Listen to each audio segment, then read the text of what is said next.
Hi students, so welcome to Daily Nuggets 11, the passage I picked up from literature, and this was a difficult passage, and as I said you before also in the Telegram group that I'm picking this passage, a difficult passage to make you understand how to read such passages. So the important learning is how to read when a passage is difficult and what are the key things to focus upon. Obviously, key thing is to focus upon is the the opinion part that author is giving on a particular topic, but in the literature passages it becomes much more difficult. So that's why I'm taking this passage from literature. However, the questions were not very difficult. The questions were easy, picked up from specific areas. And if you have identified the key elements well, I'm sure you must have got at least 3 right. These were the questions. You can just once again see how many did you get right out of these 5 questions. And yeah, this was the passage. So if you want to read it, you can stop and read it once more before I show that how to read such passages. All right, so let me tell you how to read such passage. This is a difficult passage. So in difficult passage, our main primary motive should be, as the primary motive is same as all in all the passages, even in the difficult passages, the primary motive should be to understand the key message. Now, if you have read it, you must have understood that this passage is about Mary Wollstonecraft. Now, this name Wollstonecraft is difficult to read every time it comes across, so let me call it as W and make my life easy. So it is about W's book, A Vindication of Rights of the Women, which was published in 1792, and author has given his view on the book and about W also, that what kind of personality she had. So this is the entire gist of the passage, and I'm sure that you must have understood at least this much part, that this is about a book and about the author of that particular book, and the author of this passage has told us few things about the book and the author. So this is the content part of the passage. The important thing is the other important thing is to understand what is the judgment part. Now, in such kind of passages, you will not find there is a lot of judgment, because author has done a lot of analysis here. So author has given various point of views on what made her right, and what could be the reason behind something that she has done. So all those kind of things are being given. So how to read such passages? Let us see.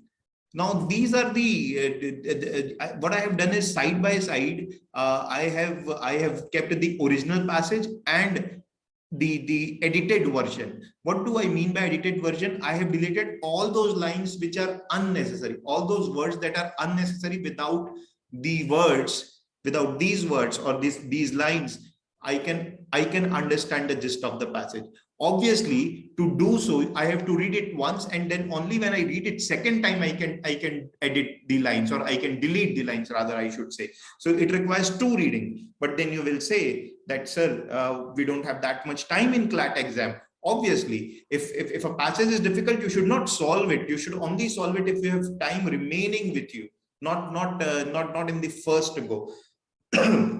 Excuse me. So the primary purpose of this particular exercise is to show you how to read such passages and how to take out the important elements. So let us see. What I have done here is that I have removed all the words that are not important. I just want to know what is he saying about this particular lady, Mary Wollstonecraft, and her book. So these words are not important.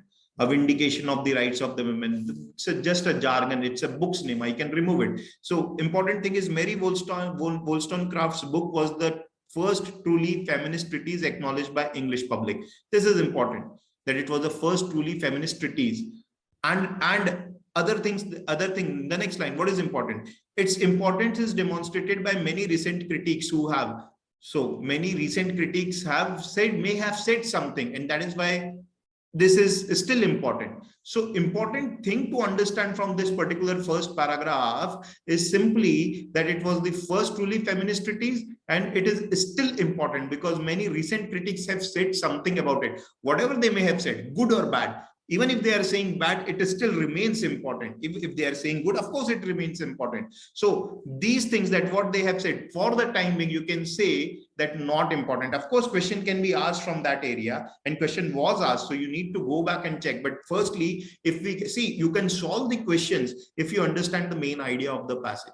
If you do not understand what the passage is talking about, then you can never solve any question, because we are afraid, we become intimidated of the passage. So this particular style is just to avoid that intimidation, right? So first paragraph is about that. Let us look at the second paragraph. What are the things that are important? She wrote a vindication in response to French Revolution. First line is okay. I need the first line. Then in the original passage, it is the rise of middle class values, and these things make me feel very, I'm lost. Liberalism, humanitarian. I know meaning of every word. I'm sure you also know the meaning of every word, but these words are overwhelming when they come together. These are not required. Why? Because they are just the values of the middle class of that time. So I can simply remove the way I have done it. The rise of middle class values that inform present Western social and political system led W to conceive of new and more powerful roles for women as well as for men. So this is the giving me the reason that why she wrote the book. Right? So because of French Revolution, because of the values of that time, she wrote the book. And then the next line is against the extension of the same, about the French Revolution and what was happening. These particular lines are important, because that again, this again tells me the challenge that she was facing. And I'm sure that this part you must have understood, that her feminist goals were not accepted in the 18th century, attest to the great wall of patriarchy she was up against. Patriarchy means a society which is dominated by males. That she recognized the oppressive architecture of that bourgeois structure so early in constructions demonstrate her extraordinary insight into the problems of her time. See, basically you can understand that author is appreciating her in these lines, and that's all you need. Author is appreciating, author is saying that she was against against some big challenge. This is all. Now, if I go to the third paragraph and see the original version, the first line is important, because that again tells me that for whom has she written it. So the second paragraph was why has she written it. The third paragraph is for whom she has written it, right? So the first line tells me for whom has she written it, and again the feature of her writing, or feature of her own personality, that she revered the liberal humanitarian ideals of equal rights for all men propounded by such writers. So this can be ignored when I'm trying to understand the gist. So I've simply removed these lines. She revered the liberal humanitarian ideals of equal rights for all men. And then I go to her complaint concerned their failure to consider women in this these vision of new bourgeois society. Furthermore, Wollstonecraft respected the men themselves. I have removed it because I know that she respected the men.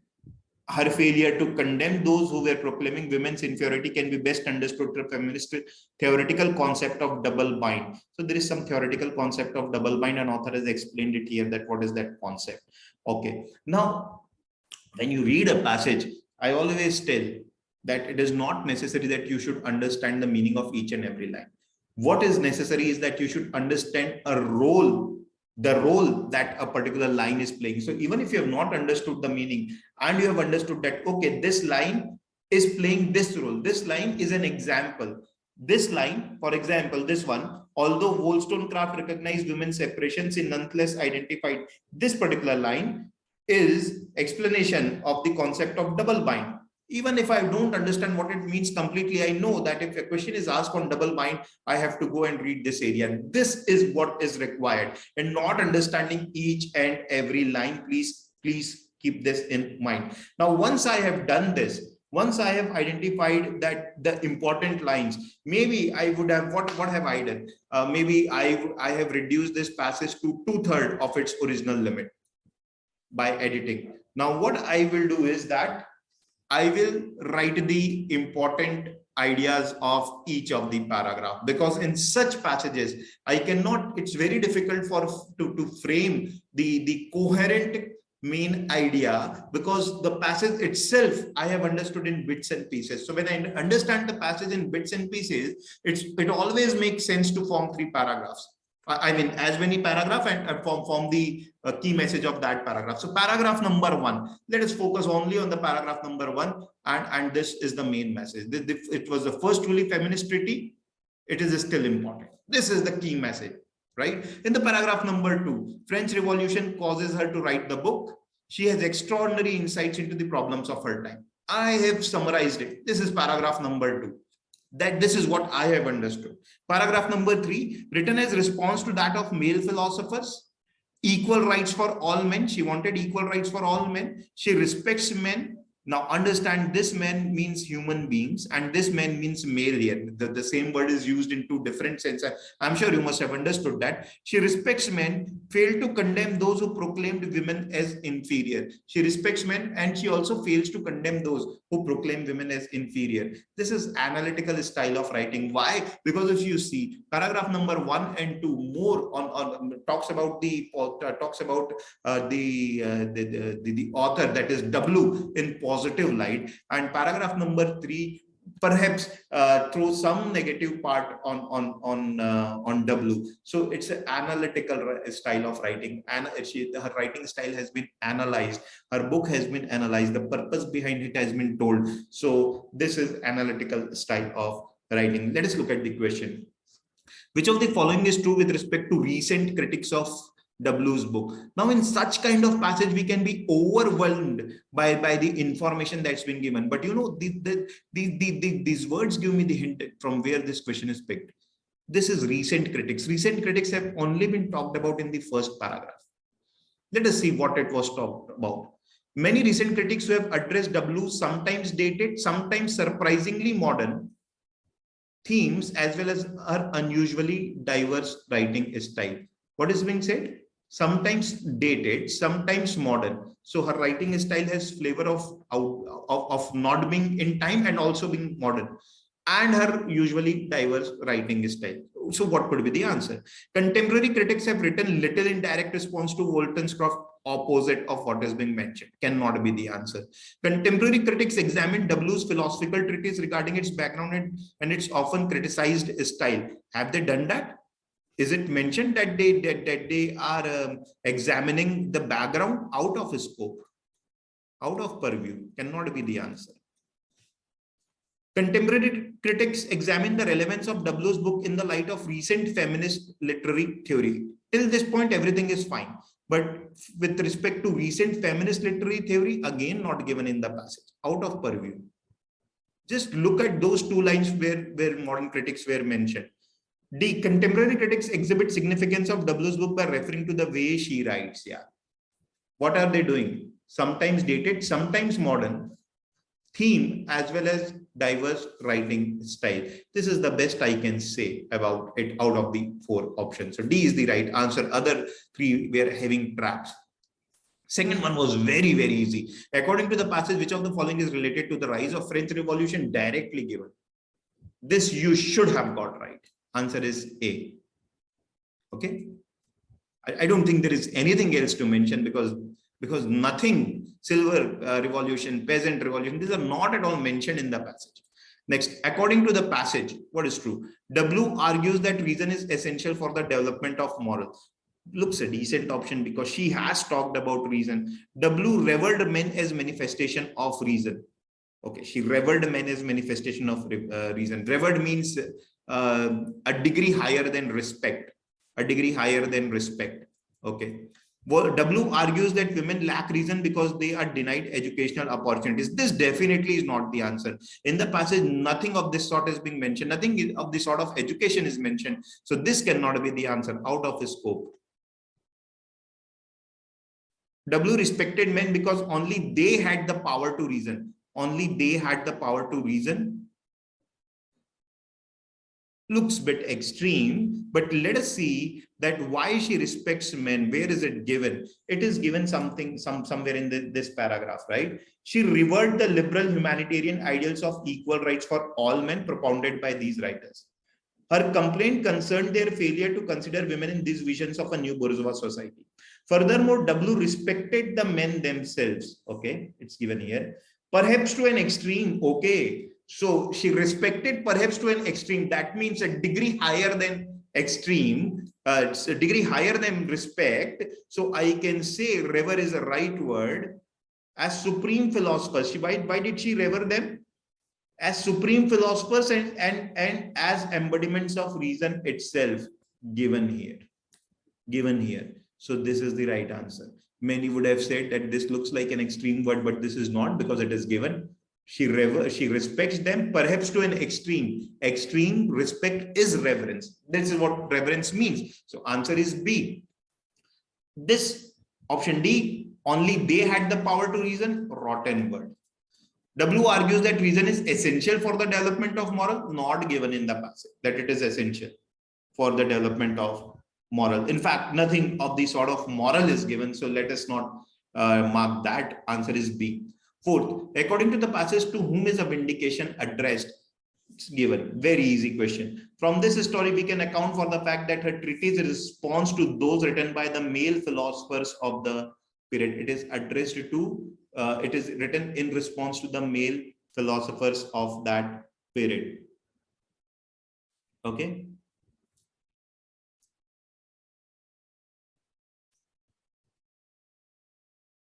And even in the last line, it is mentioned. A treatise towards these men for the very practical reason.